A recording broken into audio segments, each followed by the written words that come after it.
Number 5. The John Zapps Museum. For someone like John Zapps, opening a haunted museum was always in the cards. It was practically destiny. Few people can claim to come from a legacy of haunted museums, but Zapps can, since he's the nephew of Ed and Lorraine Warren, America's most famous and oftentimes controversial demonologists. Growing up with a large fondness for his aunt and uncle's work, Zapps developed a love of the paranormal from an early age and saw fit to try and carry on his relatives' work after their passing, opening his own collection of haunted relics the same way that the Warrens did. And what a collection of weird relics Zapps has picked up. I'll shout out a couple of the cooler ones. The highlight for me has got to be this sword that was used to conjure black magic, and the sword is in like all of the promotional imagery, so it's gotta be pretty good. Check out this photo of Zapps where he looks like a dark wizard who's also a fantasy author. Among the blade are things like a cast iron skull that was used in occult rituals, plenty of haunted dolls and idols, an ornate elk skull thought to be used in something evil, and loads more. Zapps does point out on the website in the frequently asked questions section not to worry too much about being exposed to this stuff, as everything that's brought into the collection is blessed before taking residence. Although they do make a small warning on the website that there is a teeny tiny small chance that any residual evil might attach to you in the museum. So I don't know, make sure to wash your hands with hand sanitizer or holy water on the way out. I can't not include this, by the way,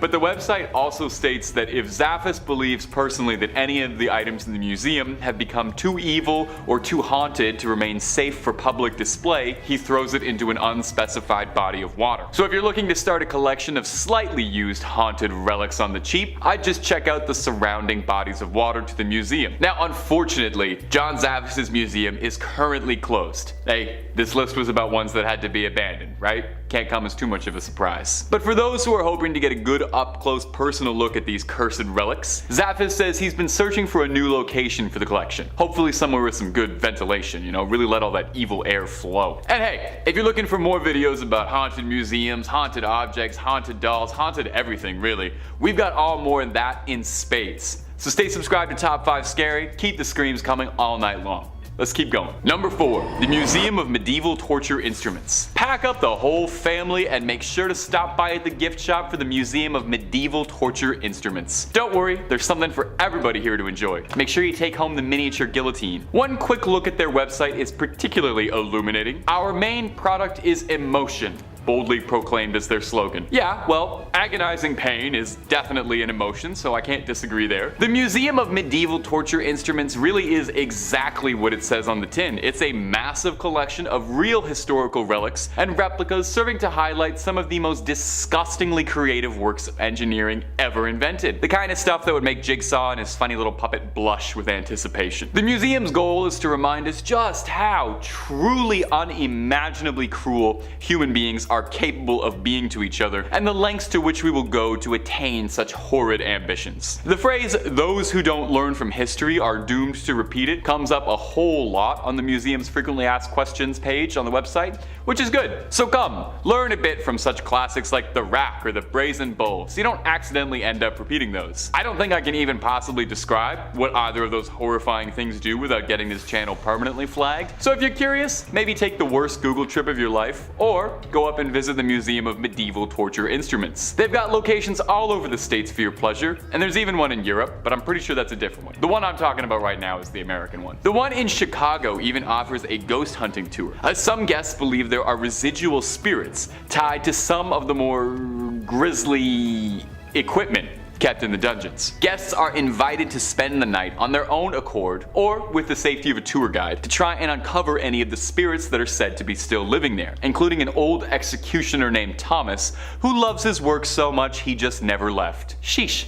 Nearly 1,000 years and he still doesn't take a day off. Some people just love to have their nose to the grindstone, or to forcefully shove someone else's face into the grindstone. To each their own. In our third spot today, we have the ancient Egyptian treasures. Rumor has it that a number of treasures or artifacts from ancient Egypt are cursed. I mean, you all know about King Tut's curse. Well, there are a couple of items in the Smithsonian from ancient Egypt that are definitely haunted. For starters, we have the scarab. This scarab is believed to be from King Tut's tomb. For starters, it is believed that bad luck will fall on anyone who handles King Tut's body or other artifacts in his tomb. Everything in there is believed to be cursed by King Tut himself. I'm sure you've heard of the story of Howard Carter and his team that excavated the tomb. After After doing so, several of the people involved died suddenly and mysteriously, so it's believed that this scarab is cursed along with the other items there. And then we have the mummified cat head.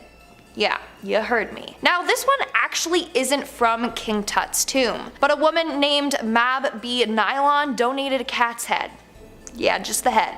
Who knows where the body is? Hey, maybe she kept it for herself and it's on display in her house. I'm not gonna judge. Anyways, this creepy thing is a preserved mummified cat's head wrapped in linen. Inside contains a real cat skull. Well, according to a number of workers, they have seen a ghostly cat apparition move around this display. This damn ghost cat is probably out looking for the rest of its body. This cat has also been seen wandering the halls and in several other exhibits as well. Moving on at number 2, we have the Black Aggie. This all started back in the 1800s when a woman named Marianne Hooper Adams, known by her friends as Clover, sunk into a terrible depression. As a result, she drank some of her photography developing chemicals and took her own life. After her death, her husband commissioned a sculptor to make a memorial statue of her. It was named the Adams Memorial, and later Black Aggie. But because of how it looked, people called it Grief, and that's when this creepy legend surrounding it was born. Legend goes that if you stare into her eyes long enough, they'll open up and start glowing red. Those that see her eyes will either be killed by her or she will cause you to go blind. Not only that, if you sit on the statue's lap at midnight, then you will die within 2 weeks. It's also said that pregnant ladies should never go near her. If they do, she will cause them to miscarry.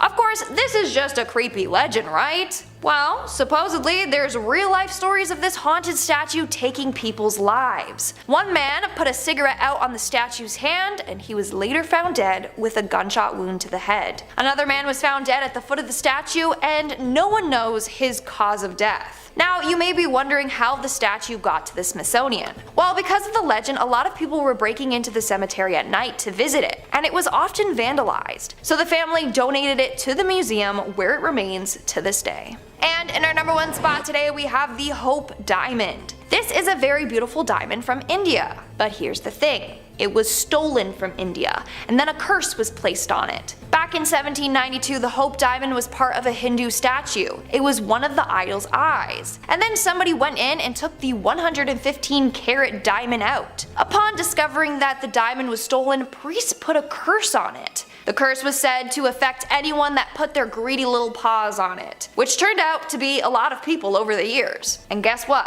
Bad luck befell to every single one of its owners. It's said that the man who stole the diamond shortly came down with a raging fever and died shortly after. Legend continues on saying that his body was ravaged by wolves. Continuing on, King Louis XIV bought the stone and had it recut in 1673. He died of gangrene, and all his legitimate kids died early on in life. Then we have Marie Antoinette. Apparently she wore it as well. And we all know how bad things ended for her. Another story involved an heiress named Evelyn Walsh McLean. She bought the Hope Diamond and everyone around her started to die mysteriously. First it was her mother-in-law, then her son, then her husband left her and later died in a mental hospital, and then her daughter. She later sold the diamond to get rid of this curse. That's not even half the people affected by this diamond, like the list goes on and on. Now the haunted diamond is on display at the Smithsonian. Hopefully no one will ever try to steal it because we don't need to relive its curse over again. Coming at number 5, we've got the Satanic Idol. Now, Satan is usually quite a controversial figure. In the past, any mention of the name would have been associated with something terrible, especially as satanic panic swept the nation. Why won't anyone think of the children, right? We love to assign weird moral values to stuff to ensure our political weight can be thrown around, but I'm getting off topic. These days, the jury is out on Satan. Many folks love the guy and worship him as ardently as anyone else would worship their deities. Some say he's a more forgiving figure than plenty of other gods and demigods. However, this idol doesn't seem to be associated with that end of the satanic spectrum. This one comes from the bowels of hell hell and brings with it misfortune and terror, or so they say. Let's take a look at this interesting oddity. With a misshapen, horned head, piercing blue eyes, and a strange, unnaturally slim body, this doesn't necessarily look like the powerful demon most folks would assume is Satan. Artists can take liberties with the things they create, so don't write it off simply based on its looks. Apparently, a young hunter had been scavenging through the woods in Connecticut when he stumbled upon this cursed idol. He didn't really know what to do with it, but he took it along just as well. Soon after coming into possession of this horned artifact, he ran into an old man in dark robes, one telling tales of doom and horror. This, of course, spooked the hunter, who discussed this interaction with his friends. Eventually, after some sleepless nights and anxiety, he was put in contact with the Warrens, who came by to evaluate the idol. They deemed it haunted indeed and took it off the poor guy's hands. I'm sure he was very glad to be free of it. Ed and Lorraine strapped the devil thing in and brought it back to their museum, where it still remains. So if you ever get a hankering for some devil worship or really want to look into some Gollum-esque blue eyes, you know where to go. Just be careful. That cloaked man in the woods is said to have been a worshipper of Satan, using the idol in dark and terrible rituals. I'm sure it's safe in the museum, but who knows. Coming in number 4, we've got the toy monkey. What is it about old school toys that makes them so creepy? Like, at some point in history, every single toy maker decided it was time to stop making them look that way and move on to much cuter, cuddlier, cooler, and overall less frightening things. Maybe tastes changed, or folks just collectively woke up to the fact that they were letting their kids play with nightmare objects, but regardless of the reason, I'm glad we've left these designs in the past. Dredging up these figures makes for some good spooky times though, right? Take this toy monkey for example. Would you buy your kids something like this these days? I'd wager no, and for good reason. Not only is it unsettling to look at, plenty of similar monkeys have been featured in the spookiest of scenes across Hollywood, but there's a lot of dark energy imbued in this particular monkey. The one at the Warrens Museum is said to carry a terrible curse. Hell, it was even featured in Annabelle Comes Home. So what does a little monkey have to do to earn such a reputation? Well, this one seems to stalk people, torment them, and then kill them. Oh no. Imagine this thing suddenly appearing in your life one day, then as time went on, it started popping up in places you know you didn't leave it. Little monkey cymbals might be heard crashing in the middle of the night, and disembodied shuffling can keep you from sleeping. All that's creepy, but it's still just a toy, right? Hold up. Did its eyes just glow? That is some monkey business I want no part of. But hey, at least this one in particular is locked away and not to be recirculated into the general population of antique monkey toys. Well, for now anyway. Coming in at number 3, we've got the Museum of Torture Instruments. Now, we just wrapped up talking about well-preserved bodies, now let's take a look at some mangled and destroyed ones. I know for sure that if I got tortured to death, I'd be coming back to make the life of whoever did it a living hell. Put me in an Iron Maiden, guess what's playing at 4 AM, full blast every night. Throw me in a rack, you'll be hearing my screams until you go deaf. Burn me alive, good luck ever escaping the smell of incinerated flesh. I've got to imagine it would be the same for all sorts of folks. Dying in a terrible fashion does not make for a peaceful passing. So of course a museum full of the most malicious objects to ever grace the planet would be home to a few specters. Finding a home in Prague, the Museum of Torture Instruments has over 60 torture devices on display for the whole family to enjoy. From the flesh-singeing gridiron to some stranger options like the Spanish tickle torture, you can treat your eyes to humanity's darkest hits. And it's not just the magnificent machines themselves, there are also wax figures of poor saps about to lose their lives to make it all the more real. Is that crying I hear? Coming in at number 2, we've got the Museum of Death. Back in 1995, J.D. Healy and Catherine Schultz would write letters to serial killers. Often they would even get a note or two in response, maybe even some artwork. Then they would put all these deadly dastards' work on display. Eventually these exhibitions became so popular that it was decided that they would populate a whole museum, and so it went. In San Diego's purported oldest mortuary, the Museum of Death was opened. Over time, the museum has collected all sorts of different trinkets and oddities related to death and the people that cause it. Healy and Schultz even tried to acquire stuff from the Heaven's Gate cult suicides. The publicity resulted in them being evicted from their mortuary museum and moving to Los Angeles. The halls are full of fascinating and freaky things, ranging from baby coffins to the previously collected serial killer artwork to the purported guillotined head of a notorious French serial killer. Every year they host a Black Dahlia lookalike contest with categories for both pre and post-mortem. It's hard to imagine a place so obsessed with death not having a ghost or two to call their own, especially back when it was hosted in a mortuary. So if you ever find yourself looking at Jack Kevorkian's drip suicide machine and see something appear in the periphery, maybe back away slowly and try not to acknowledge it. And lastly, at number 1, we've got John Zaffis' Museum of the Paranormal. John Zaffis is a second-generation paranormal researcher with over 40 years of experience. He's been all over the world looking for ghosts and demons and other unnatural phenomena. A prolific public presence, he's He's starred in reality TV shows, made appearances in documentaries, and has been an expert guest on many a radio program. All of this knowledge about the world beyond our own has been put to good use in his very own museum. Many of the items he has collected over the years are held here. While some are simply curios from interesting places, Zapps claims that a lot of the items held here are indeed haunted. He'll cleanse the items before putting them on display, although some are particularly active and must be kept in special cases. And if you've heard of Annabelle, you know exactly what that means. The museum showcases a sword used in satanic rituals, a military jacket that supposedly gave a girl vivid dreams of the battlefield, and even the Virgin Mary statue that The Haunting in Connecticut was based on. It's kind of like Ed and Lorraine Warren's museum, but with a little less Hollywood scrutiny behind it. There's no billion-dollar franchise backing Zapps, just a few movies here and there. Coming in at number 5 is the Pitt Rivers Museum. This archaeological and anthropological collection is an offshoot of Oxford University in England. It's known for storing and displaying all sorts of items from the collection of General Pitt Rivers, including an extensive amount of historically significant photographs and sound recordings. That's not what we're discussing here though, no. If we're discussing things that are creepy and potentially haunted, look no further than the Sansas display. There's a room at Pitt Rivers dedicated to the shrunken heads recovered from the upper Amazon region between Peru and Ecuador. Lots of folks think that shrunken heads are just pulpy tropes used to mysticize people from the Amazon for use in movies and adventure novels, but they were indeed a real practice made by the Shuar and Achuar people. In order to capture the power of a person's soul, they would peel the skin and hair off a skull, soak it in hot water, and then have hot sand poured inside. As the demand for shrunken heads increased in Europe, more sloth and monkey heads were used. I guess there weren't enough human heads to keep up with colonial demand. The museum displays contain one human head from General Pitt Rivers, and nobody knows how he came into possession of it. Probably some sketchy business. Since then, a few more shrunken heads have been donated to the museum, and they're kept in the treatment of dead enemies case along with other human heads. So if you've ever wanted to encounter a human soul stored in a shrunken head, or maybe just some skulls separate from the rest of their body, head on down to Pitt Rivers. But maybe don't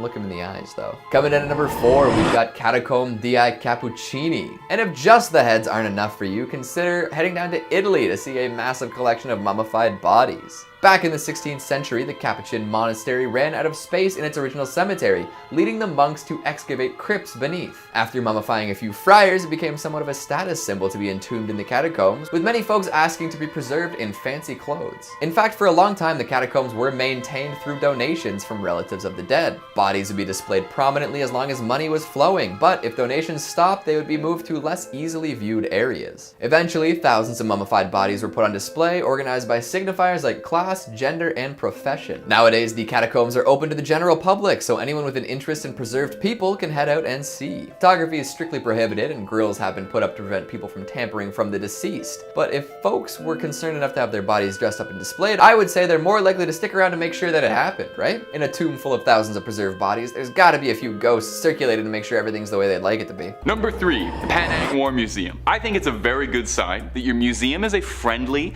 welcoming place. If you Google it and the first results are an article called The Horrors on Ghost Hill and a listing for an IMDb episode for a series called I Wouldn't Go There featuring your museum. It's either really hurting or really helping the tourism there. Well, if those warning signs weren't enough to deter you, enter the Panang War Museum, my little ghouls and goblins. It's been described as one of the most haunted spots in Asia, flat out. The Panang Museum is built atop the grave of an old army fort built by the British in the 1930s, but was taken control by the Japanese in the late 30s in World War II, and used to house prisoners for as long as the prisoners lived, which was usually not very long, if the site of the guillotine is anything to go by. After the end of the Second World War, the place had become totally abandoned, until it was retrofitted to become a museum, and serve as a reminder of the grim reality of war and its costs. The whole place kind of has this eerie, abandoned ghost town vibe as you walk through tunnels and old bunkers, serving to try and replicate what it would be like to actually work and spend time in a place like this while it was functioning. Given the very grim nature of the content and the site itself, which was home to so much bloodshed, death, hatred, and all the worst parts of our souls, it's no surprise that the museum has an infamous reputation as a spot for paranormal activity. Guests have reported seeing strange sightings, unusual shadows, and feeling chills as they walk through the bunkers. But all of this begs the question, would ghosts even be scarier than the actual truth of this place? Now, I've never been, but from what I was looking at and gathering for this, it seems to me like the true horror of the Panang Museum is that it's a reflection of some of the worst parts of the human experience. A reminder of what happens during wartime and what people do to one another. This place doesn't need stories of spirits. It's haunted enough as is by the memories that will forever be tied to it. Number 2, the Mutter Museum. Mutter is the German word for mother. That's your fact for today, so you can tell your Mutter that you learned something from this video. Well, this isn't a museum for moms or about moms, although they're more than welcome to come. The Mutter Museum in Philadelphia isn't quite like the other museums on this list. It's not particularly known for being paranormal or haunted, but rather it's a collection of medical oddities and curios all arranged behind cabinets in a very clean, professional manner. It's not known for vengeful spirits or anything walking the halls, but rather just home to an incredible amount of very creepy things in jars. Every picture of the place looks like something out of a mad scientist's lab, a background of a B horror movie set, that one weird place from that one Harry Potter movie, maybe I'm remembering that wrong. Amputated limbs float in jars next to organs, fetuses from all sorts of animals you can imagine, and more bones than you could possibly shake a femur at. They got skulls of all kinds. They got skulls for days. They got an entire wall dedicated solely to the skulls of criminals, and all sorts of broken skulls in disarray, eaten by tumors or other lovely diseases. If you're looking for skulls, they have got skulls. They've got a collection of famous remnants, Albert Einstein's brain if you want to see if some of that rubs off on you, Grover Cleveland's famous tumor. Well, we all love Grover Cleveland's tumor. Pack the whole car up, let's go see that. You know, fun stuff. Now, guests who visit the Mutter Museum do pretty frequently complain of feeling dizzy and uneasy while wandering through the collection, but whether or not that's because of some poltergeist or spiritual influence, or because you're wandering through a 6,000 square foot room looking at hundreds of brains, bones, and disembodied organs in jars, is up for some debate. I know just reading about this thing already makes me feel kind of squeamish, makes my stomach feel all churny. I wonder if they have a little cafe in this one, like most museums have. You think anybody's eating there? And number 1, the Museum of Death. The Museum of Death. Well, I wonder what sort of topics they enjoy covering at the Museum of Death. I bet they have an absolutely illuminating look at pre-Raphaelite art of the late 19th to early 20th centuries. They don't?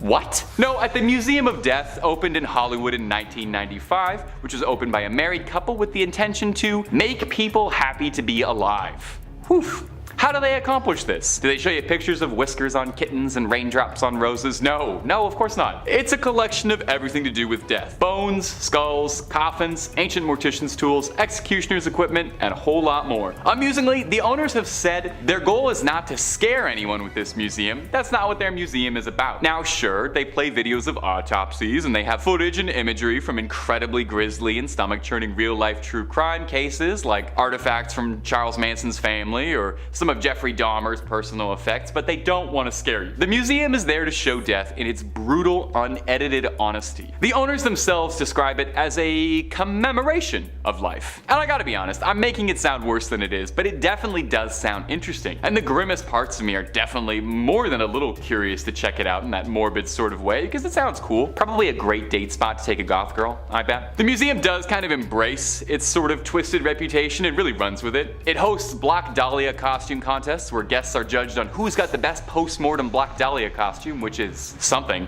It's not thought to be as haunted as some of the other places on this list, but it does really bring out some visceral reactions in people. Apparently, it's not too uncommon for guests to demand to leave early or to outright faint while walking through the museum. The owners refer to these cases as falling down ovations, which is a very funny turn of a phrase. Now, sadly, if you're listening to all of this and you're already pre-buying tickets for your next trip to LA, sadly, the museum is currently closed down. They are reopening though. They've also got a museum in New Orleans, since their collection of macabre knickknacks is so large it couldn't be contained to just one spot. When it reopens, I recommend you get out as soon as you can. It's a once-in-a-lifetime experience.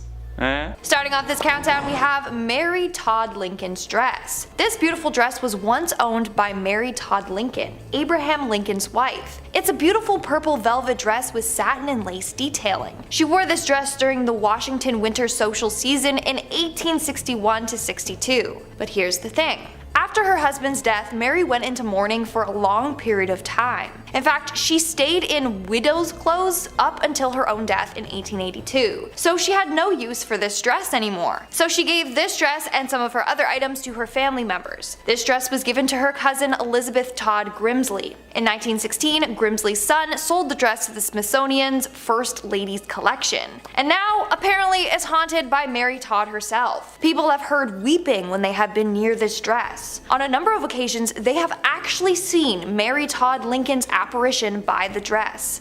Thankfully, she means no harm. But if you think about it, it's quite sad. Even in the afterlife, she's still mourning over the loss of her husband. Hopefully, she can eventually find peace and reunite with him. Moving on to number 4, we have the Smithsonian. One of the most haunted items in the Smithsonian is the museum itself. It is haunted by a number of ghosts. As a result, they actually offer ghost tours on location for people interested in the paranormal. On a number of occasions, workers have seen past Smithsonian scientists who would work on the collections there. But the most active ghost is that of the Smithsonian's first curator and second secretary, Spencer Fullerton Bard. Almost all of the night guards at the Smithsonian have seen his ghost wandering the halls. They see him gliding through the halls, people try to talk to him, and then he disappears into thin air. Then you have the ghost of Secretary Joseph Henry that also likes to show his face around town. According to the night guards, they said, and I quote, "Henry is often seen fully clothed in the garments he wore in life, walking through the exhibits before returning to his post." His post being the statue the museum has in place for him. Dude, what in the night of the museum is this? Seriously. Then you have the countless unidentified entities that also haunt the halls. These are just like black shadowy figures people have seen in passing.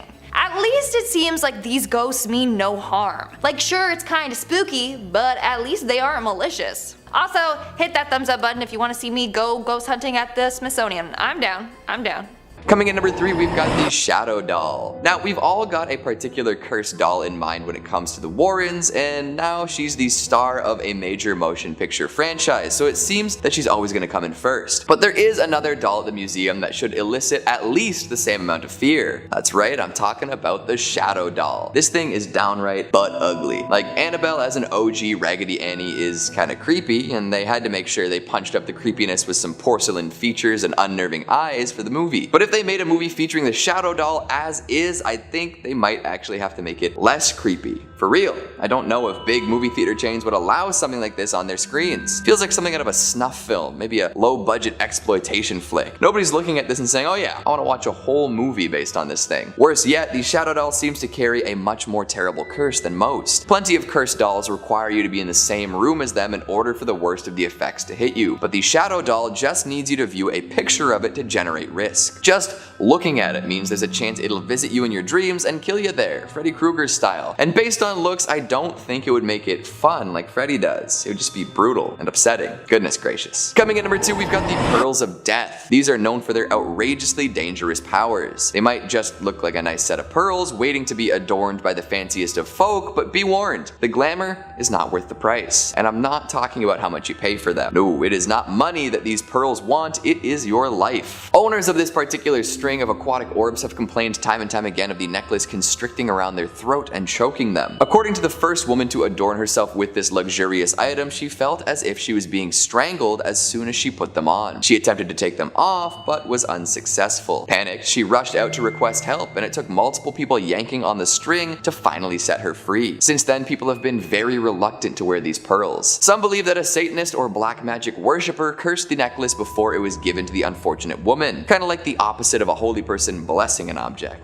How fun. I wonder if we got a priest in there, whether they could cancel out the curse. I suppose not too many people are willing to test whether or not the pearls are still strangling. And finally, at number 1, we've got Annabelle, the Warren Museum tenant who needs no introduction, the mistress of the glass case, the shadow clawer of college boyfriends, the mega million movie star herself, Annabelle. What a classic cursed doll. Honestly, I'm sure the museum could liquidate most of their other objects and still have a similar crowd come by if they just kept Annabelle. Legendary. She looks a little different in real life life than in the movies, although I'm sure this is true of any movie star. We've already discussed her Raggedy Annie appearance, especially compared to the more porcelain figure in the flicks. However, this doll makes up for a lack of spooky looks with a plethora of terrifying tales. After being gifted to a nursing student, Annabelle started acting strange. She'd move around the house on her own and leave little notes to the girls living there. Eventually, she would attack and strangle the boyfriend of one of the students, leaving them desperate for help. The Warrens soon arrived and whisked the doll away. However, they seemed to know just how wretched and terrible she could be, and as such, they locked Annabelle away in a holy box. This seems to keep her at bay, but who knows? Someday she could break free once again. I'm sure there are plenty more extra cursed and haunted objects held at the Warrens Occult Museum, but today we've only got time for 5. Starting off this countdown, we have the Weeping Woman. The Weeping Woman, better known as La Llorona, is a terrifying part of Mexican lore. According to this legend, which varies depending on who's telling it, basically long ago there was a woman named Maria who married a rich man. The couple had 2 lovely children together, but at some point their marriage went downhill and he spent less and less time at home. And when he was home, he would only pay attention to one of his kids. Eventually, Maria found out that her husband was cheating on her. She was then overcome by grief, and one version claims she drowned her 2 children, but then immediately regretted it. So she cried out, "Oh, my children," or "Oh, my sons." In another version, she drowned herself afterwards as well. So she is now banished to purgatory on Earth until she finds her lost children. Legend goes on to say that she can be seen floating over bodies of water, crying or weeping as she searches for her lost children, which gave her the name the Weeping Woman. Others believe that she will kidnap and attack other children or cheating husbands. Both pretty terrifying scenarios, and tons of people are afraid of her. Now, the Smithsonian has this terrifying La Llorona doll. Currently though, it's no longer on display, and I wonder why. Apparently, it was freaking too many guests out. On top of that, staff have reported hearing sounds of weeping coming from the doll at night. Could it be that the Weeping Woman is real and has possessed this doll? I don't know, but I think it belongs to the Warrens Museum, not the Smithsonian. Like, I don't think they're trained on how to deal with spirits and other dark entities. In our 4th spot today, we have the Creeping Doll. But honestly, it should have been named the Creepy Doll, because look at this thing. It belongs in a Stephen King horror film. So this doll was one of the first prototypes for a doll that crawls on its own. It was invented in 1871 by a man named George P. Clark. His goal was to make a doll that crawls exactly like how a baby does. And honestly, look how far we've come. Like, those Baby Alive, a Baby So Real, like those dolls, scarily accurate. Anyways, so the doll's head, arms, and legs were made out of painted plaster. From there, they were hinged onto a brass clockwork body. The doll then moves forward by rolling along on 2 toothed wheels. But honestly, it just looks like a creepy robot baby. So not only is this doll terrifying looking, but then it slowly just creeps along. Watch out, this thing will haunt you in your sleep. And honestly, it doesn't surprise me that it's possibly haunted. Staff workers have seen this thing creeping forward on its own. Others have claimed to hear sounds of children laughing or crying near it. Just keep this thing far away from Annabelle, okay? Imagine the damage she could do with those bad boy wheels. Coming in at number 3, we've got the Haunted Music Box. Just another classic spooky object. Where would we be today without spring-wound machines that generate tinkly renditions of famous tunes? I feel like every 10 movies or so there's a shot of a haunted music box. Maybe that's a thing of the past at this point, but we do know that the Perron family dealt with a whole lot of nonsense stemming from a music box in the first Conjuring movie. Some things that appear in the Hollywood flicks don't actually exist in the real world, and they're just there to add some intrigue. The samurai suit and the Feely Mealy game were a couple examples of that, but we'll leave it at that for now. We'll focus back on the music box instead. After playing a big role in the exorcism of Bathsheba, it gained some wicked notoriety. Folks who had seen the movie assumed that this object was cursed in exactly the same way. That's not really the case, but it is fun to imagine, right? Music boxes are classic vessels for curses, especially thanks to the general creepy vibe the music can give off. How many cheap horror creations make use of a distorted music box song and some creepy childish laughter? Actually, keep the number to yourself, I already know it's way up there. Coming in number 2, we've got the white dress. Another urban legend staple, white dresses tend to show up in ghost stories often. Murdered brides, young women gone too soon, mothers who outlived their children, the works. It's hard to pin down where the phenomenon started, but we do know that it's timeless and effective. So of course, there's a haunted white wedding dress at the Warren Occult Museum. I'd be disappointed if there wasn't. In the Conjuring franchise, this dress is said to compel any who wear it to kill their fiancé. However, that's just more movie magic. There's no such tale actually associated with the museum. However, they do display a bridal gown, veil and all, and there is a supposed story that goes along with it. It's meant to represent the White Lady of Union Graveyard in Connecticut, a classic urban legend that we've definitely touched on here before. It's the tale of an unfortunate soul who roams the roads at night, causing accidents and freaking out motorists. Apparently one time she even materialized and put a dent in someone's fender. Unfortunately, the white dress in the museum isn't actually from the White Lady or anything related to her. It's just meant to represent the legend, add a little bit of class to the joint, because who doesn't love looking at a pretty white dress? And finally, at number 1, we've got the Conjuring Mirror. To cap things off, we'll talk about a particularly spooky reflective surface, the Conjuring Mirror. No relation to the actual Conjuring films though, so far anyway. This is one that has a truly terrifying story attached to it. The idea of mirrors as portals to other worlds is well documented, with different cultures around the world coming to similar conclusions about these shiny planes. People often see things they wish they hadn't in a mirror, which is especially true of the one at the Warren Occult Museum. It's said that if you look into it for long enough, you'll start to see conjured spirits. In fact, the mirror apparently does its best to conjure these spirits upon the user. The story goes that Ed and Lorraine came into possession of it after its previous owner stared into the mirror for weeks on end. For a while nothing happened, but eventually it conjured up a series of faces and figures so gruesome and horrifying that the man lost his mind entirely. Number 5 on this list is the British Museum. The British Museum has a super haunted item in it that is said to be somewhat responsible for the death of hundreds of individuals. The unlucky mummy. Museum Crush says not actually a mummy, but the mummy board or coffin lid of an unknown high status woman from the 21st or 22nd dynasty. The British Museum's unlucky mummy has earned quite the reputation for causing destruction through its ancient curse. The mysterious mummy was found at Thebes in the late 1800s, and tales of its curse start soon after that. It's said that of the 4 young Englishmen who bought it, 2 died in shooting incidents and 2 died in poverty. A string of illnesses, accidents, and deaths following this are said to be attributed to the mummy. One of the most astonishing rumors surrounding the mummy's curse is that it caused the sinking of the Titanic with the loss of more than 1,500 lives. One of the victims on the Titanic was journalist William Thomas Stead, who was one of the first to pen articles about the mummy's curse. Survivors from the disaster recall Stead telling stories of the ominous artifact over dinner, and as the mummy's sinister reputation grew, people even began to believe that its presence on board caused the disaster.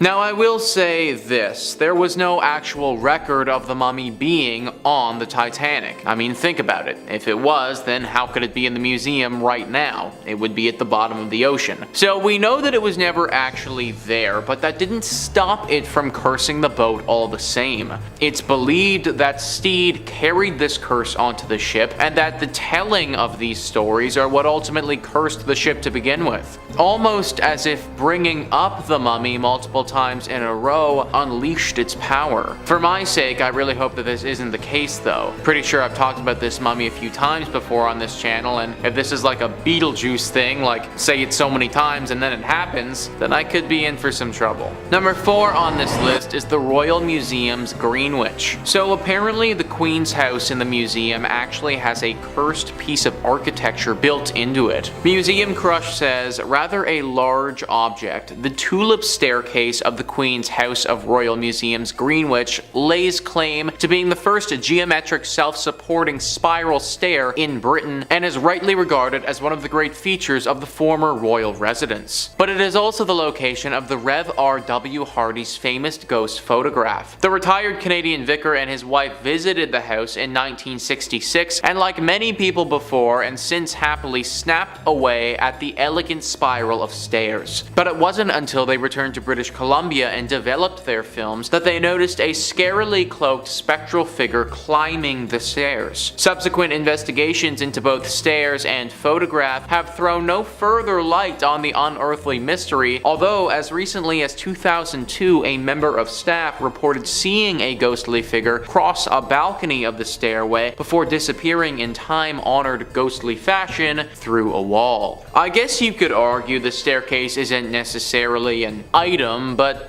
Who cares? The museum is still as haunted as ever, and maybe even more so. At least with other museums that have haunted or cursed items, the curse just pertains to that object, and usually if you don't touch the object or interact with it, you should be fine. Just walking around this place, and especially going up or down the stairs, carries a pretty heavy risk to it. Be very careful around the stairs at the Queen's house if you ever end up going. Coming in number 3, we've got demonic masks. Masks hold such rich meaning all across different cultures. The obscuring of one's face can cause so many things to happen, both good and bad. There's the classic idea that once a person puts on a mask, they will finally act as their true self.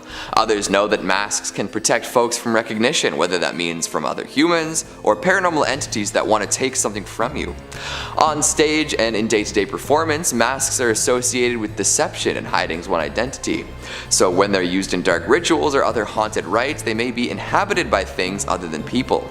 Take a walk around the museum and you will find a treasure trove of creepy and disturbing face coverings. Uncanny Valley inhabitants of the highest order, these creations of rubber and paint can really be upsetting to look at for too long. Red-faced demons, dirty hags, strange screaming mouths, and more.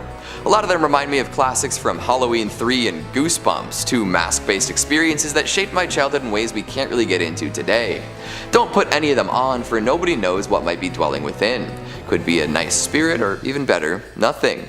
Although there's always the risk of a malevolent demon waiting within, eagerly anticipating the moment an unsuspecting victim dons the mantle. Maybe stick to medical masks for now. No demons should be waiting in there, plus you'll keep all your droplets to yourself. Coming in at number 2, we've got the Tombstones of Children.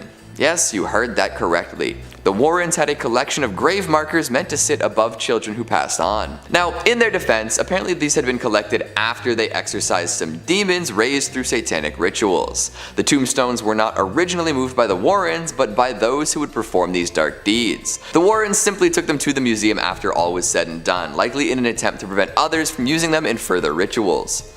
Definitely a strange collection to have, all things considered. Is there something about a child's tombstone that makes it extra potent for ritual use? I wonder what the rationale is behind that, other than sounding extra taboo. And finally, at number 1, we've got a haunted brick. On its own, a brick doesn't seem so bad. It's just a bit of dried clay, that's all. But this brick is special. It was taken from Borley Rectory, also known as the most haunted building in England. This home, built for the rector of the Borley parish, had gained quite a bit of notoriety before burning down and being demolished. After it was built, many claimed that it was haunted by a number of spirits. These claims multiplied when a paranormal investigator published an account of his visit in the Daily Mirror. From there, many more folks decided to see what all the hype was. People claimed to see little Victorian boys roaming the grounds, only to disappear without a trace. Cars have been assailed by phantom thumps, and ghost lights shine brightly in their mirrors. But why would a building built for a rector be haunted from day one? Well, there's an ancient rumor that Borley Rectory was built upon the same grounds that the Benedictine monastery once stood. It was here that a monk and a nun partook in a forbidden relationship, eventually culminating in their untimely deaths. Since then, their presences have been felt all over the grounds, causing bells to ring without anyone around, recording equipment to malfunction, candlesticks to be thrown, and animals to be spooked. The rectory and the monastery are gone now, but the Warrens did procure a piece of the famously haunted place before it fell. One has to wonder how much haunted energy is still imbued in this brick. Would you be willing to pick it up? Coming in at number 5, we've got a vampire coffin. Say what? The resting place of an undead bloodsucker? In this museum? Well, what happened to the previous tenant? Was it forceful eviction, or maybe a what we do in the shadows scenario, where a vampire hunter snuck in through the basement and exposed an ancient vampire to sunlight? Regardless of how they came into possession of this burial box, the story probably isn't too pleasant. Still though, what a find. According to Ed and Lorraine, the coffin once belonged to a modern-day vampire, but they didn't really elaborate too much on the details. That kind of vagueness just makes me want to know more, you know? Unfortunately, that story may have died with the famous couple, but we can definitely consider a whole plethora of options. There are all sorts of implications that come along with someone claiming to possess a vampire's coffin. How modern are we talking here? Were there other vampires in this one's undead community? Are they trying to blend in with the rest of society at this point, or is it a John Carpenter's vampires scenario where they're looking for more blood than ever? There haven't been too many sightings of vampires lately, at least by my count, so one has to wonder what's been going on. Twilight is trending again, so there's gotta be some sort of vampiric element in the air. A couple more months till October and then we'll know for sure. I wonder if there's anything inside the Warrens' coffin. I guess we can't really check at this point, but hey. If anyone has visited or seen someone open the coffin, would you be so kind as to drop the details down in the comments? I'd love to know if there are any rosaries, fangs, or vampire bones left behind. Maybe even some scorch marks that might suggest that the vampire did indeed get burned. Gosh, a modern vampire. I wonder if they like video games or watching sports on TV. Coming in number 4, we've got cursed photographs. Cue the Nickelback jokes. Look at this photograph. Every time I see it makes me suffer. Not as catchy, but you get the point anyway. While none are particularly legendary, you can definitely assume that any photographs at the museum have a creepy backstory. I'm actually kind of surprised more cursed photos aren't circulating these days. It seems like a lot of photographs with spirits and curses imbued within are from the age of the darkroom, or even before that. Do you think that tintype pictures were more likely to be cursed? I suppose there was the good old practice of death photos. Plus, plenty of folks got included in family photos, even post-mortem, because the experience of having your picture taken was so rare. Folks have a lot more opportunities to snap pics of their friends and family these days, so images of corpses made up to be more alive are probably less common, at least as far as I know. The internet is a deep and dark place, and I'm sure there are folks who would pay top dollar for something like that taken with a mirrorless DSLR. Oh boy. Back to the museum though, there are entire walls covered in creepy old photographs. It kind of feels like a haunted house attraction at a theme park sometimes, now doesn't it? We've got brides with their faces totally obscured, white dress and all. Are those flowers symbolic or something? I guess we can't really know. Images of sinister looking men in hunting garb adorn the walls as well, making folks wonder what their story might be. Sullen-faced children looking past the camera, images of demonic figures, questionably dark photographs of things difficult to make out the works. To look at these photos is one thing, but to have one in your home is something else entirely. Thankfully, they're at the museum and not for sale. However, there is the good old theory that photos of the photos might bring the effects of the curse wherever they're viewed. So like the shadow doll, you might be done for just by looking at these pictures of pictures. Maybe consider investing in some holy water or seeking out the advice of a paranormal expert. Good luck with all that. Coming in at number 3, we have the haunted painting. The Smithsonian is home to a number of beautiful, artistic, and haunted paintings. Take this painting for instance. It's called Memorial and was painted by Benton Spruance in 1951. Just by looking at it, it gives me the chills. The painting features a bunch of floating creepy heads or masks with a skull and cross in the background. For starters, why does that one eyeless lady look like the mom from Coraline? Like, I saw the painting and that's immediately what I thought. Unfortunately, not a lot is said about this art piece, but Benton was known for creating pretty dark pieces of work, this being one of them. And according to a number of visitors and staff members, they believe that this painting is haunted. For starters, guests have complained about feeling uneasy near the painting. Workers have experienced the exact same thing. They claim that the painting gives them the creeps. Not only that, but apparently there was also a cold spot around the painting, which was odd because there was no vent or anything nearby. But around the painting, it felt as if someone was blowing cold air directly on the back of their neck and arms. Now, the painting was gifted by a man named John B. Turner, and it makes me wonder, why did he donate it? Did he know it was haunted? Did creepy things happen to him when he was around the painting and that's why he donated it? Who knows, but probably.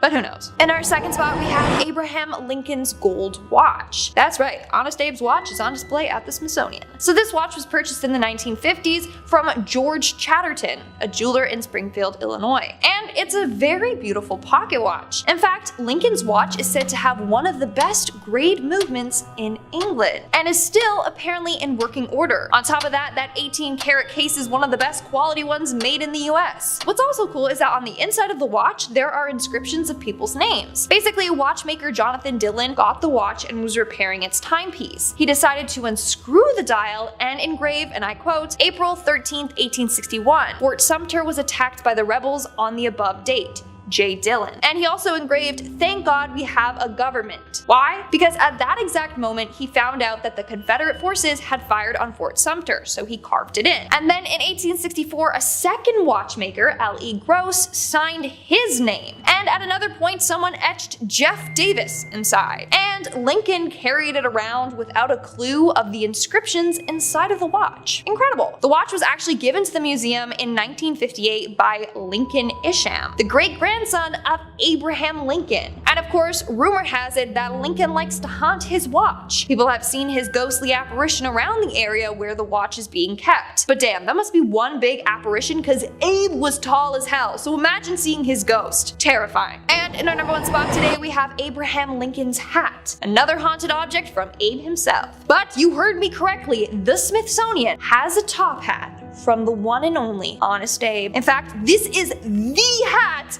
that he was assassinated in. So yeah, no wonder it's haunted. Anyways, even though Abe was super tall, 6'4" tall to be exact, and towered over most people, he decided to wear top hats anyway, because, you know, he's cool like that. This hat he got from J.Y. Davis, a Washington hat maker. In fact, he had the black silk band added to the hat, which represented mourning, in remembrance of his son Willie. Anyways, the last time he put this hat on his head was to go to Ford's Theater in April of 1865. After he was shot, the War Department preserved his hat and everything else that was left at Ford's Theater. Of course, they got permission from Mary Lincoln to do so. The department then gave the hat to the Patent Office, and in 1867 it was given to the Smithsonian. But it was immediately put in the basement storage room. Why? Well, the secretary of the Smithsonian thought that there was too much excitement at the time, so the staff had to keep it all hush-hush, and they didn't even reveal that they had the hat until 1893. Now it's one of the museum's most treasured objects, and of course it has the history of being haunted by Abe himself. Apparently a number of people have seen Abe's apparition around the museum, mostly around the hat, but they have claimed to have seen a tall dark figure that looks like Abe in other areas as well. Want to know something kind of freaky but kind of cute? In part 1 of this video I talked about Mary Lincoln's dress that's also at the Smithsonian, and apparently her dress is said to be haunted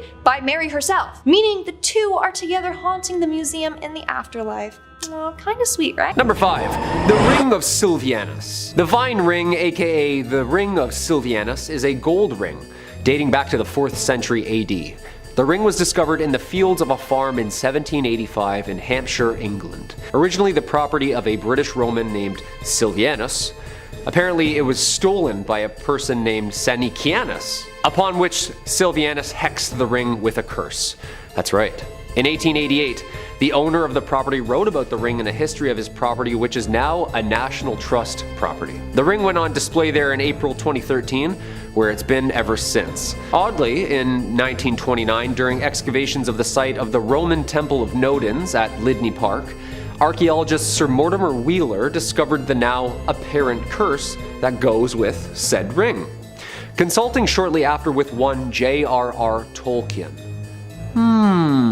That's interesting.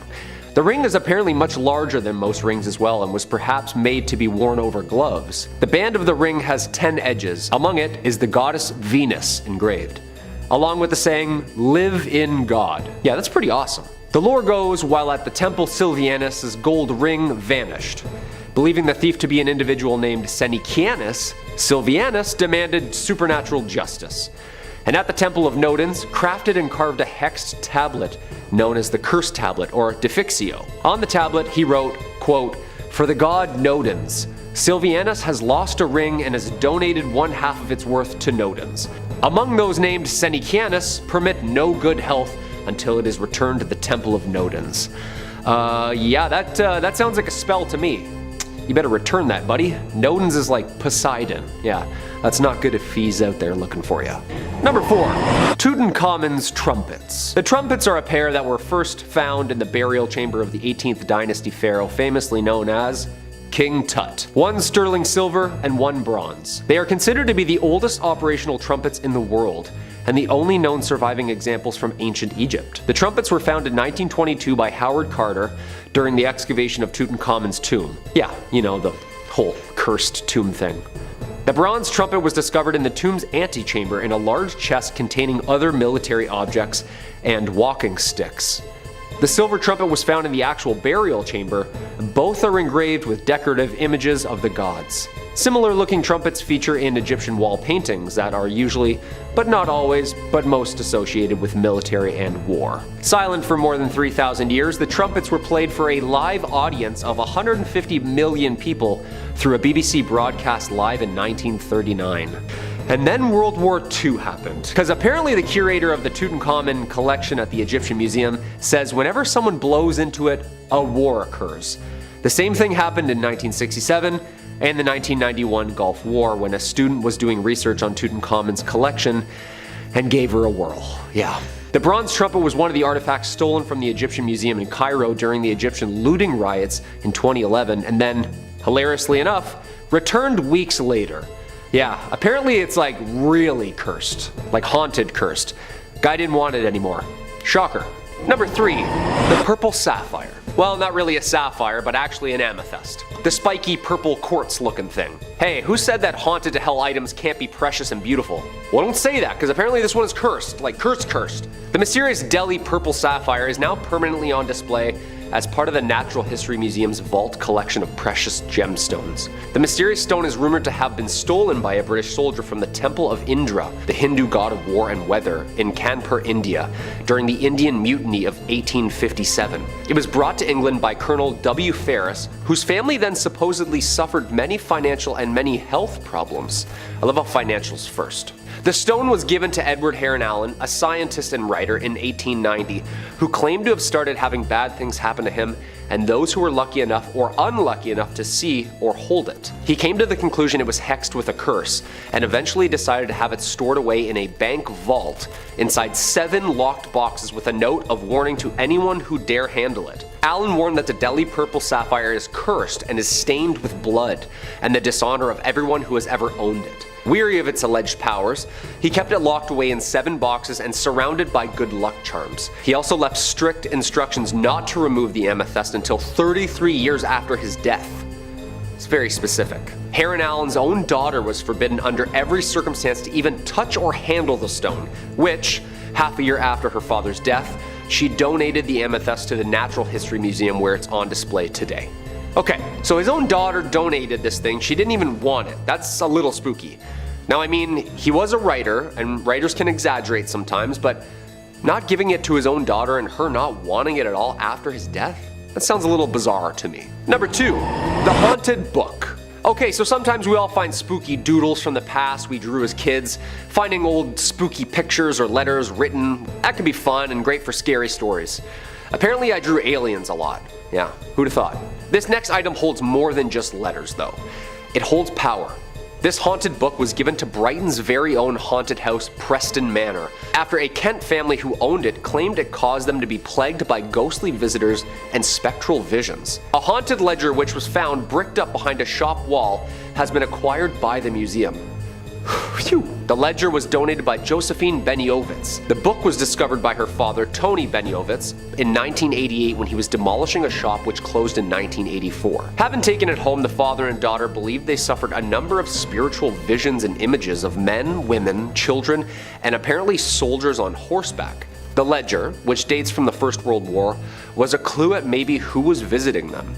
The daughter was told by one of the spirits that the book must be returned to Brighton where its first entry was written, which was in December 1915. The terrified family delivered it to Preston Manor, which is known for its paranormal occurrences and spiritual events. A medium visiting the house inspected the book and confirmed that they could sense evil omens emanating from its pages. It remains locked up only to be viewed after cleansed. Yeah, I don't think I'm going anywhere near this thing. Yeah, all those old books are usually wrapped in like someone's skin or something evil. Yeah. No thanks. And coming in at the number 1 spot, the Iceman. This definitely had to be my number 1 spot. And it's not my favorite UFC fighter, Chuck Liddell. But this is the most terrifying find of all. Not really much of an item either, but more like a 5,000-year-old frozen and perfectly preserved human mummy that was discovered in 1991 in the Ötztal Alps in Italy. Ötzi, of course, is the name researchers chose to name the mummy for obvious location reasons. This frozen mummy is of a man who believed to have lived 5,300 years ago. Ötzi is believed to have been apparently murdered before being frozen in its time. This is claimed after the discovery of an arrowhead found embedded in his left shoulder and various other wounds on his body. He also has multiple different DNA types on his clothes, suggesting he was in combat or in danger in his last moments. The nature of his life and the circumstances of his death need more investigation, but scientists believe he's Europe's oldest natural known human mummy, offering a very shiny new view of the Copper Age. A huge glacier surrounded him after he died of exposure and preserved his body in a mile-high ice cube. However, this is where it really gets spooky. Once unearthed, rumors of a curse surfaced too and grew stronger as people linked to him began to die, often in accidents or natural health problems. All in all, so far 7 deaths have been tied or loosely related to Otzi's de-thawing, including forensic pathologist who was killed in a car accident en route to give a speech about Otzi the Iceman, a mountaineer who died in an avalanche, a hiker who discovered the Iceman on a hike with his wife and later perished after falling down a treacherous path. A molecular archaeologist was found dead in his home after he was finalizing a book about Otzi. The head of the forensic team died of a heart attack, another discoverer died of a brain tumor, and another researcher perished of multiple sclerosis. Yo, say what you will about curses if you believe them or not, when people start dropping all involved in this one find, there's gotta be some sort of otherworldly connection going on here. Whatever the case may be, this find is one of the most scientifically precious and also one of the most spiritually terrifying. Should we study this mummy some more and unearth more mysteries of the past, or should we risk the lives of those who study? Number 5, the organ. Music is the basis of like every good horror movie, isn't it? Music playing from the other room by itself, yeah, that scares the shit out of me. When I forget my Bluetooth is on and I hear the music from the other room, my heart skips a beat. And there's some Shakespeare sonnets on there, you know, so it sounds like some dudes in the other room just talking to me in Old English. Well, there's actually an instrument that plays by itself, apparently, every night around 9 p.m. Unless it has priests bless it to keep it only wood and ivory. Apparently it likes to play a little number or two from the other side. Residing in the Warrens Occult Museum in Monroe, Connecticut, Ed Warren, the husband of the famous demonologist duo, apparently likes his classic music. Well, not live, I should say. He obtained the organ apparently after authorities cleaned out a haunted house owned by Reverend Eliakim Phelps in Stratford, Connecticut. Somebody from the authority at the city of Stratford reached out to Ed asking him if he'd be interested in obtaining a musical instrument in which needed some special handling. Nothing like a dusty old haunted organ, like the old hockey games and churches organs, you know? Apparently one night Ed was woken up by the sounds of the chords of the organ being played. It was late at night, so naturally Ed thought maybe someone had broken in and was fiddling downstairs with the instrument. Ed went down to check it out, and as soon as he entered the museum where the Warrens' haunted items are kept, the organ would just stop. Yeah, creepy. And also annoying. Like, why do ghosts always do that? It's so like trickster of them, you know? This would happen over and over and over again. The organ finally stayed quiet semi-permanently when after the Warrens asked a priest to bless the organ on a regular basis. Apparently it needed to be continuously cleansed or else the mysterious pianist would start their eerie tune again. Yeah, organs have to be the scariest instrument on this planet. So Halloween-y sounding, you know what I mean? And so Dracula-ish. Toccata in D minor, just Number 4, the wedding dress. Your wedding day is supposed to be the happiest day of your life, isn't it? Dressed to the nines, till death do us part, cake smashed into your face, yada yada yada, and of course, that iconic wedding dress, you know? Yeah, it's tradition. So what's this wedding dress doing in the Warrens Occult Museum then? Well, the official story behind the white gown in the Occult Museum is that of the White Lady of Union Graveyard. She has been spotted for decades. Many claim they have seen the lady in white at Union Cemetery. She's said to walk the graveyard at night, and locals tell us they've also seen her on nearby roads. Union Cemetery sits just off the junction of routes 59 and 136 in Easton, Connecticut. The legend goes, it's the home of a spiritual entity that allegedly walks the property. I can tell you that now for a fact that this place is haunted. It's one of the most haunted places around, said Lorraine Warren herself. Yeah, and she's seen some stuff in her time. One of the most infamous encounters is that late one night a man was driving down Stepney Road in his pickup truck just past Union Cemetery. Out of nowhere, a woman in a white dress appeared in the middle of the road. The man couldn't slow down in time and struck the woman head on. When the man screeched to the side of the road, there was no sight of the woman he had hit.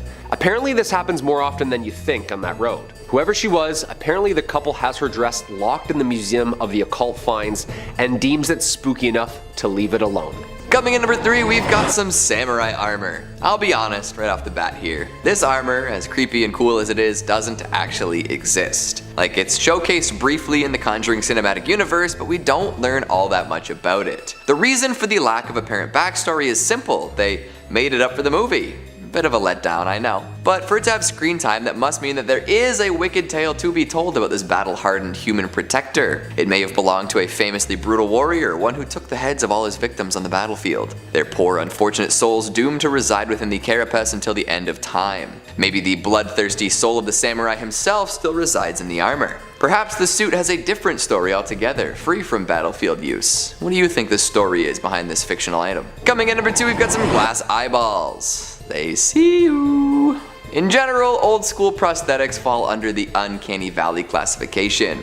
The folks making them didn't have the technology or experience to make them truly comfortable or convincing, so we often ended up with weird facsimiles of human body parts that are quite unsettling to look at. To be honest, I think the pirates had it right. Forget fake parts, let's just use peg legs and eye patches. Of course, that's not exactly the most dignified way to live one's life, and not everyone wants to look like a pirate with a hook for a hand. So even before we had high quality prosthetics for general use, folks did their best to make replacement parts. And so we ended up with stuff like this. 2 foggy glass eyeballs inside of what appears to be an Altoids tin, ready to peer into your soul at a moment's notice. That's a grim image. And apparently, these eyeballs are haunted. I'm not entirely sure what that means, but it must be blood-curdling. Maybe they float around at night, suspended in the air, implying a face that nobody can see. Or maybe a ghost without eyes pops them in from time to time, completing a face that went to the grave missing a couple of ocular grapes. No matter how you slice this, you've got a pair of roly-poly, disembodied eyeballs that cannot and will not blink.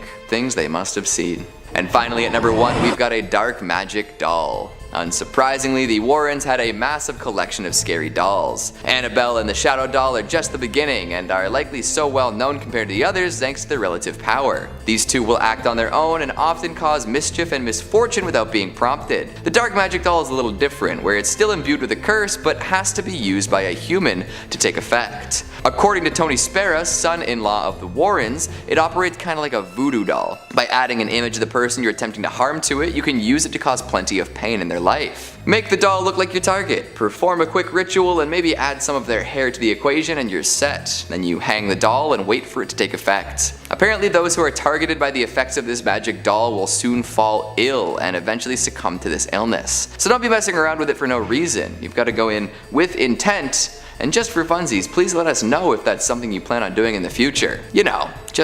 So we know. Coming in at number 5, we've got a mask of Hannah Cranna. This item isn't necessarily intrinsically linked to the famous witch, but it is done up in her likeness and inspires folks to learn more about her magical ways. And that is impressive, so we'll talk about it. Way back when, in the far-off land of New England, there once lived a woman known as Hannah Cranna. She was an individual with a particularly short temper and a tendency to demand things of her neighbors with nothing offered in return.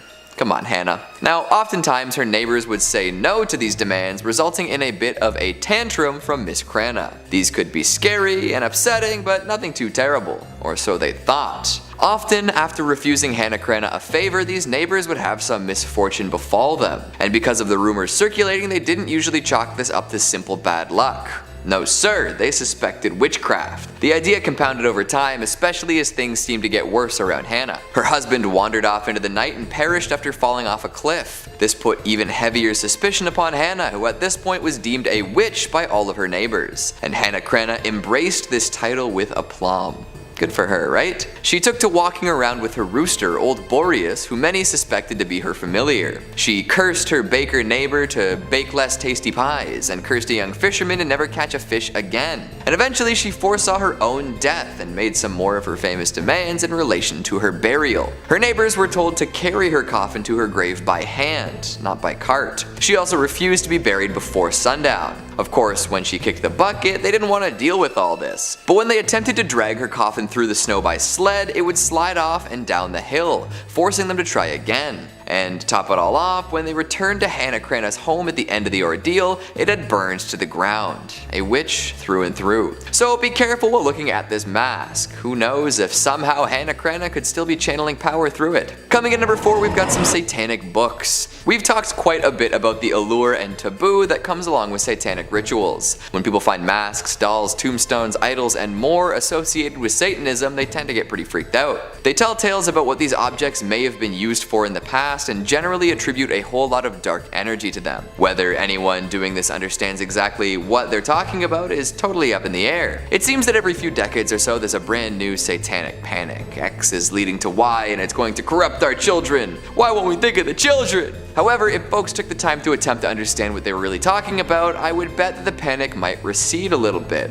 The frantic reactions of the ill-informed will never stop, will they? On the many shelves of the War and Occult Museum sit volumes and volumes of satanic books. These could be read by those afraid of what rituals might be impacting people around them, or they could sit there and look scary. If you're afraid of something, it is likely that you just don't understand it. Demystifying ideas and people and creatures is often a good way to really get to the core of what makes them scary, and then you can see them for what they really are. People would probably claim that all these satanic books at the museum are haunted or cursed or have a history of being used in evil rituals, but would never themselves read one to find out exactly what the contents entail. Maybe that saves them from being haunted, but also it could cause them to live in ignorance longer, using fear as an excuse to make broad assumptions and statements. I know this isn't a fantastic analysis of the actual books found at the War and Occult Museum, but I feel like when discussing things like this, it can be helpful to encourage curiosity over fear. Who knows? Maybe you'll learn something useful. Hopefully without having to resort to rituals and sacrifices. Number 3, the statue of Osiris. And speaking of ancient Egypt, we arrive yet again at something stolen.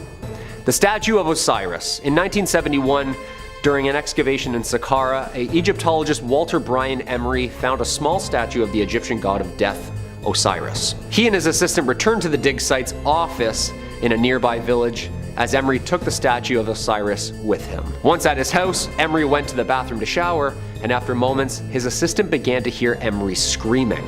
He found him clutching the sink, clearly experiencing some kind of trauma. His assistant said that Emery stood there paralyzed. I grabbed him by the shoulders and dragged him onto the couch. Then I ran for the telephone. Emery was diagnosed with paralysis of the right side of his body and was unable to speak. He actually died the following day. Talk about curse of the pharaohs. It's been said that there was a possession of a Canadian woman who believed her home had also become haunted by said statue. The woman gave it to the Ontario Museum, which returned it home to Egypt. Have we seen this video of said statue moving on its own? Like, this is from a Manchester museum, and this thing is just moving on its own all day. Yeah, this god's pretty powerful, and this stuff needs to be respected, you know? And returned. Like, you can't just steal stuff and throw it up in a museum overseas. Especially the stuff that clearly says in hieroglyphics, do not remove this, you will be cursed. We're uncovering more and more buried Egypt every day. Just please be respectful and leave the stuff alone after discovering and documenting it. And whatever you do, don't play any more instruments, okay? Number 2, ballista balls. Almost 2,000 stones were found during archaeological excavations in the Gamla Natural Reserve, of which the ancient Jewish city of Golan Heights used to sit. This is the site where the largest number of ballista stones from the early Roman period were found. Basically, these little sanded stones are perfectly smooth and perfectly designed for ancient machine gun slingshots. Oh yeah, and of course, by sling or hand. In 2020, a ballista ball in Israel was returned to the authorities 15 years after it was stolen. Apparently the balls were very cursed. Why was this particular ballista stone considered to be so cursed? Who knows? The artifact has been returned by an anonymous person under the name Moshe Manis. According to Moshe, the thief who stole the ballista stone stole it in 2005 when they were a teenager. Yeah. Oh yeah, it's definitely not me. No, it's a friend of mine. Yeah, no, definitely not me. Him and his friends were touring a display of ballista stones at the Jerusalem Walls National Park in the city of David. These ballista stones were used by the Romans when they were fighting in Jerusalem in 70 AD as part of the first Jewish-Roman war, known also as the Great Jewish Revolt. The man returned the 2,000-year-old Roman ballista balls from Gamla and actually wrote a little note on it saying, quote, "These are 2 Roman ballista balls from Gamla, from a residential quarter of the foot of the summit. I stole them in July 1995, and since then, they have brought me nothing but trouble. Please do not steal antiques." You said it, buddy. Those stones have seen their fair share of bloodshed. You don't want any part of that smoke. And coming in at number 1, the Wailing Skull. Our number 1 spot, of course, the one that scares me the most. Skull banshees screaming throughout the middle of the night. Oh yeah, just screeching ghost heads. You know this is a thing, right? Like, way more common than we think. Like, they're like everywhere. Burton Agnes Hall is in East Yorkshire, was built in 1598 during the reign of Elizabeth I by 3 sisters of the Griffith family. The youngest sister, Anne, was apparently attacked. They beat her after she apparently refused to give them her belongings. Locals heard her cries and came to her rescue and returned her home, though sadly perishing 5 days later. On her deathbed, she requested that the head be placed within the walls of the unfinished manor. The family ignored her request, and after she was buried and the house's construction was complete, the sisters began to hear sinister noises throughout the empty house. Well, screams, actually. The sisters returned to their family's vault to fulfill the past sister's request, and when they opened the tomb, the body was completely intact except for the now smiling skull across the room from the body. Okay, the head was taken back to the Bert and Agnes Hall, and miraculously, the noises and disturbances stopped. It's like she asked to be there or something. The noises would only happen again when later residents tried to remove the skull from the premises. Yeah, I'd put that back immediately. Don't mess with people's scary like this, you know? The skull was later cemented in the walls for safety. Yeah, I'd hope so.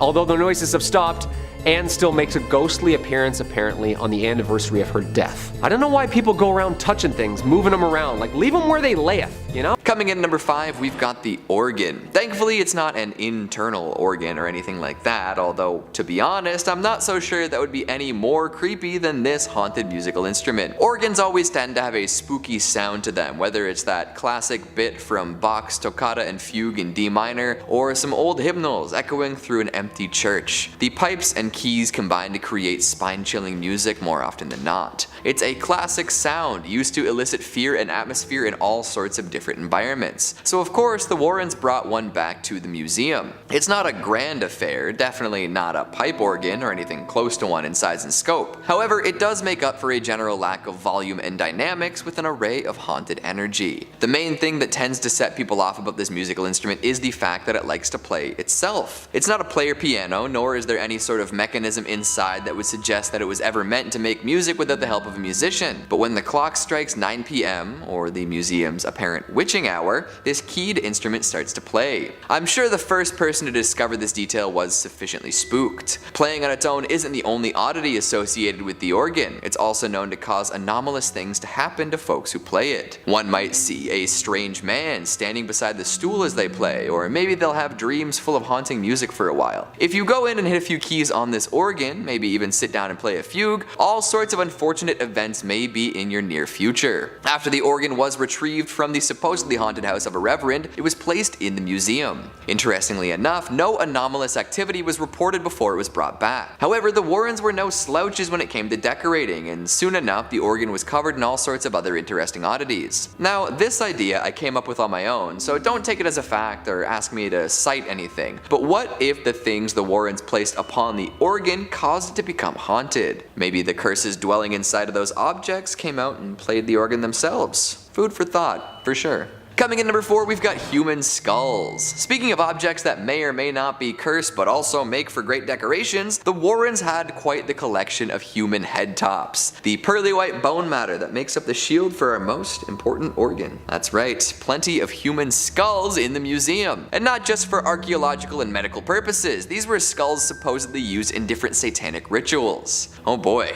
There's one in particular that stands out thanks to its interesting coloration and decorations. The eye sockets are painted bright pink and really pop, and some of the teeth are a yellowy gold, and there is a large star adorning most of the skull's forehead. It's placed on an ornate stand among a plethora of other spooky knickknacks. I guess I shouldn't really be comparing a human skull to a knickknack, but here we are. Now, like I said before, the human skulls accumulated by the Warrens were supposedly used in satanic rituals quite a few times. I can't really elaborate on exactly what that would look like, but the fact that they were there means that it's possible the skulls are now cursed. The demons contacted during said rituals could have left some sort of residual energy in and around the skulls, especially because they did originate from humans. Folks have been terrified of satanic rituals for ages, often using them as shorthand for scary, morally depraved activities. We might not be able to figure out exactly what happened with these skulls, but they definitely hold some sway over folks who might visit the museum. It's morbid, it's creepy, and it smacks of the paranormal. paranormal. Just hope that this kind of thing never ends up happening to your skull. Or you know what, maybe you'd prefer that the top of your head ends up in a museum. That's one way to stick around for a while, right? Number 3 on this list is the Thirsk Museum. Located in Yorkshire Museum, this tiny little quaint museum is the last place you would expect to see something haunted. Enter in the Busby Stoop chair. Museum Crush says, Yorkshire drunk, criminal, and coin counterfeiter Thomas Busby murdered his father-in-law and fellow counterfeiter Daniel Aughty in 1702. Busby was arrested at the local inn and sentenced to death by hanging. According to legend, he laid a curse on his favorite chair at the inn, saying death would come soon to anyone who dared sit in his seat. After his execution, his remains were hung in a gibbet from a stoop at Sand Hutton Crossroads, now the location of the Busby Stoop Inn. The inn and surrounding area were said to be haunted by Busby's ghost, but one chair there in particular had developed a rather sinister reputation following a string of tragic accidents. Second World War airmen who sat in the chair were said to never return from their missions, and the chair also linked to several road accidents and fatal illnesses. In 1978, the inn's landlord removed the chair to Thirsk Museum just a few miles down the road. The chair is now suspended high above the ground at the museum to ensure that no unassuming soul can ever fall foul of its curse again. It's been hung there, unmoved, for 40 years. I've looked into this chair further, and for a while there, it really was that if you sat in this thing, you were going to die. It wasn't going to happen in a year from now or something like that either. Like,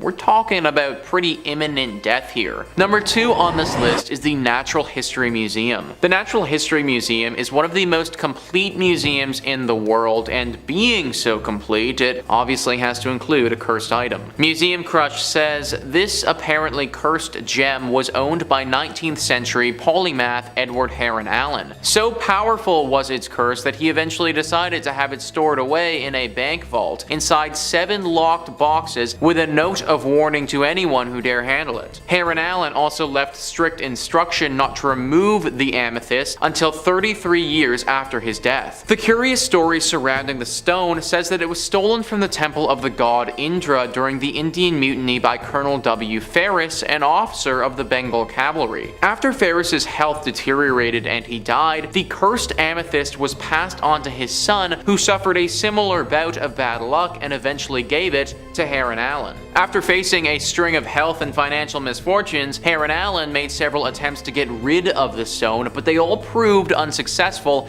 each time it returned to him. Less than a year after his death, Heron Allen's daughter donated the amethyst to the Natural History Museum, where it is on display in the vault. And finally, number 1 on this list is Zach Bagans' Haunted Museum. The number 1 voted haunted place in America has got to make this list, considering it's full of cursed objects. There isn't just one object here that's cursed, there are tons. In fact, we would need our own separate video dedicated solely to this place to even begin to break down all the scary stuff that's in this museum. Just listen to this small excerpt from the website. Among the hundreds of terrifying possessions, museum goers can even peek inside the VW death van in which Dr. Jack Kevorkian ended the suffering of terminally ill patients, as well as get a close-up look at the propofol chair from Michael Jackson's death room. Perhaps most unsettling is the original staircase from the Indiana Demon House, notorious for its powerful paranormal activity before being demolished in 2014. The wooden banister and creaky steps from the house now stand in a dimly lit corner, resting on a blanket of dirt from the location. Following its installation, a group of construction workers walked off the job and refused to come back. These are just a couple of the so-called attractions that this place has to offer. If you go to this museum, then there is a very good chance you will end up walking out with a curse attached to you. That much paranormal energy all lumped into one place, it just spells out something haunted. Be very careful if you ever intend to go here.